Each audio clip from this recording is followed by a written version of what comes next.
Prime Minister Scott Morrison is calling for urgent briefings on the epidemic of veteran suicide. Since the year 2000, an estimated 577 Army service personnel have taken their own lives. Think about that for a moment.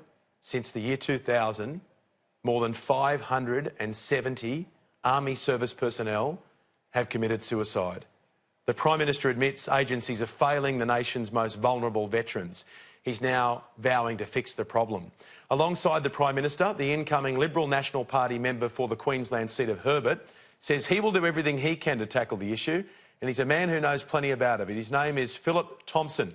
He's a veteran himself. He says he's determined to use his new position to fight for our veterans. The former soldier served in Afghanistan in 2009, and in the past decade, 11 of his army mates have taken their own lives. He says he's been attending too many funerals and it's time for change. He's now putting veteran support at the top of his agenda in his new role in Parliament, and I'm very happy to say that he now joins us live. Thank you so much for joining us. Thank you for having me. When we mention those statistics, hundreds and hundreds of Army service personnel have taken their lives since the year 2000. There'll be people who'll be stopping in their tracks thinking, hang on a moment, those numbers can't be right, but they are. They are, and it's absolutely heartbreaking. And like you said, I've buried too many of my mates, and friends of mine have buried too many of their friends. It's an epidemic, and we need change. Phillip, how do you attend so many funerals for mates? Oh, it's heartbreaking every time that I attend a funeral and I speak with my mates there, the family members, the wives, the mothers. You know, but it drives me every day. It's heartbreaking, mate. I can't even put words to it. I spoke to my friends just before coming on your show, and they are in the same position. It's an epidemic. It happens too much. Anzac Day, I had a friend of mine die by suicide.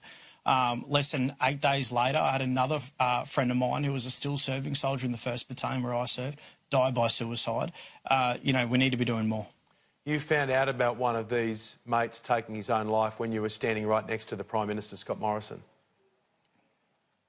I was. It was the day after Anzac Day. I received a phone call from a close mate of mine, Anthony Mikestar, and he informed me of a mate of mine that I served with in Afghanistan and that I lived with when I got back, who had died by suicide. And I was very quick, and I told the Prime Minister exactly what happened.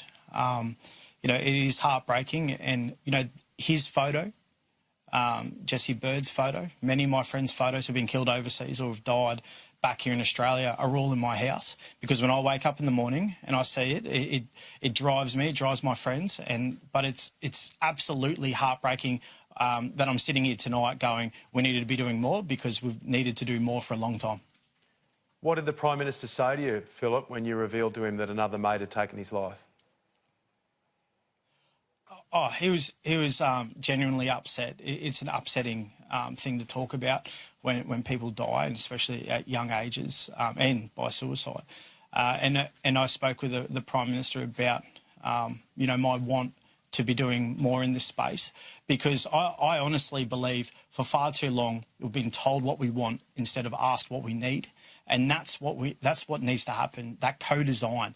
And co-design is about having people that are wounded, injured and ill, having people that have been affected by suicide or bereaved. We're talking about family members still serving, former serving, different ranks all the way up, to be around the table, because we need to not tell people what they want. We need to be saying, hey guys, what do you need? I'm going to go to what we need in a moment, but I just want to elaborate on something I asked you before and explain what I was getting at when I said, how do you keep going to these funerals? I mean, I'm thinking about my own life, which is obviously very different to the kind of experiences that you've had representing our country on battlefields. But if you went to 3 funerals for friends who'd taken their own lives, it would be surprising that you'd be able to keep on standing. I mean, you've been to 11 funerals for mates who've committed suicide. It's, to a degree, no wonder that more people are taking their own lives, because there's so much tragedy and so much torment around them based on their mates. Yeah, and I've been to more funerals from people that have died by suicide than 11. The 11 are my close mates, and it is absolutely heartbreaking every time I go there. But I vow every time I go there that we can do more and we need to do more. The Department of Veterans Affairs has done significant work in changing their approach from being about claims-based to now being about veterans first. Veteran-centric reform is what happened. Don Spinks, a former RSM of the Army, is now the Commissioner, which is absolute leaps and bounds. Open Arms is doing wonderful work. But every time something like this happens, and people die by suicide, we rally together. My mates, the people that have died by suicide, they're my brothers, they're my family. They're people that who sit, are my family and are around my daughter and around, we're all close-knit. And that's what absolutely drives me to be doing more. And, it drives that peer support, because it's okay to not be doing well. It's perfectly fine to not be tracking the best. But we need to be harnessing that peer support and making sure people get the professional help that they need. You say for too long you guys have been told what you need as opposed to being asked what you need. Let me ask you the question right now, Phillip. What do you need? What do soldiers need when they come back from an environment like Afghanistan or Iraq? Well, meaningful engagement or meaningful employment. And I'm well aware that not everyone can be employed when they get back from overseas, but also when they have mental illness. But having meaningful engagement, something that gets you up in the morning, something that is meaningful in your life. And I can tell you now that the majority of people that have taken their life and died by suicide are enlisted soldiers. Now, enlisted soldiers can fix enlisted problems. Now, that's having people around the table that are enlisted soldiers, like myself, like people like Paul Warren, Justin Huggett, the people that are doing excellent work in the community up here, especially in North Queensland. Having them around the table, because we don't want to be told what we want. The question is, like you just said, what do you need? What can be done to help the family members supporting those soldiers when they come home? Because having met a number of soldiers through the Invictus Games when they were held last year, that's something that came up time and time again, that it wasn't just them who needed the help, it was their daughter, their son, their wife, their husband, their mum, their dad, their brother, their sister that also needed that support. Yep. So in 2014, I was involved in the inaugural Invictus Games. I competed. And in 2016, I went back in a leadership role and coached. It's an absolute wonderful games and experience that also rewards and helps the family members. And you're right. There needs to be more done in the family space. Now, whether that's through while people are still serving and bringing the family member in, which does happen, through transitions or post-transitions now with Open Arms or other different organisations that provide support to veterans, the family members, the spouses, the children, the mothers, the fathers need to be involved, need to be a part of the discussion. It is not up to one person to carry all this weight of when they're going through difficult times. It's about having the family member there as well, because often it comes back to the family member who's told something or someone speaks to them and they're not tracking well, and they need to know that there is help available and that they can seek help for their spouse or for themselves or for their children.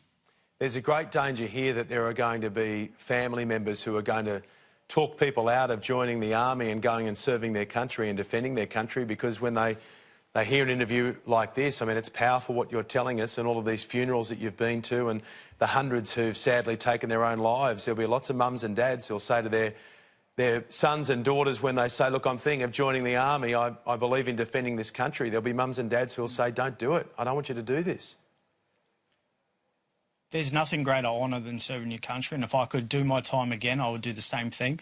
I spoke to a friend of mine, Paul Warren. He's missing his leg from an improvised explosive device that detonated, and he's exactly the same. He wouldn't have changed his path. We are doing a lot more and a lot better in this space of supporting our wounded, injured and ill who are still serving or who are transitioning out, and we'll continue to do better. And I'll be talking with the Prime Minister only in a few days about what we will be doing.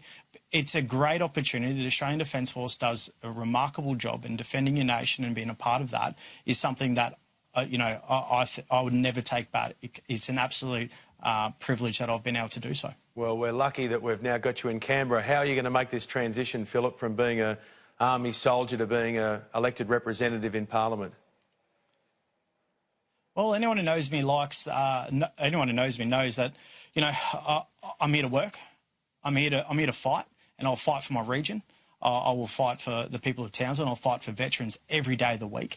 During the floods, the Prime Minister heard from me at 6 a.m. in the morning. I call him. If there's things that need to be done, there's something that I won't shy away from. I'm here to do the right thing every day. And, I look forward to being in Canberra because we now have a seat at the table. I look forward to representing the people of Townsville and the wider veteran community. I guess it's a bit of a balance, isn't it, using your voice, because you're going to have that passion side of you that's going to be wanting to barge through doors and crack heads and make things happen, but you also understand through your background in defence that there's a chain of command that you need to observe. Oh, I understand that, but my role is to, like you said, kick down doors, crack heads. I'm here representing the people of Herbert, the people of Townsville. That's my role. My role isn't to be representing the party and pushing it on to the people of Herbert. I represent the people, and I'll be taking our voice to Canberra. I'll be Townsville's voice in Canberra, and as well as the veteran voice in Canberra. And I will be cracking down doors, kicking them in, and we'll be having these conversations. I love the sound of that, Phillip. It's a pleasure to talk to you, mate, and congratulations on what you've done thus far. Thank you. I really appreciate it.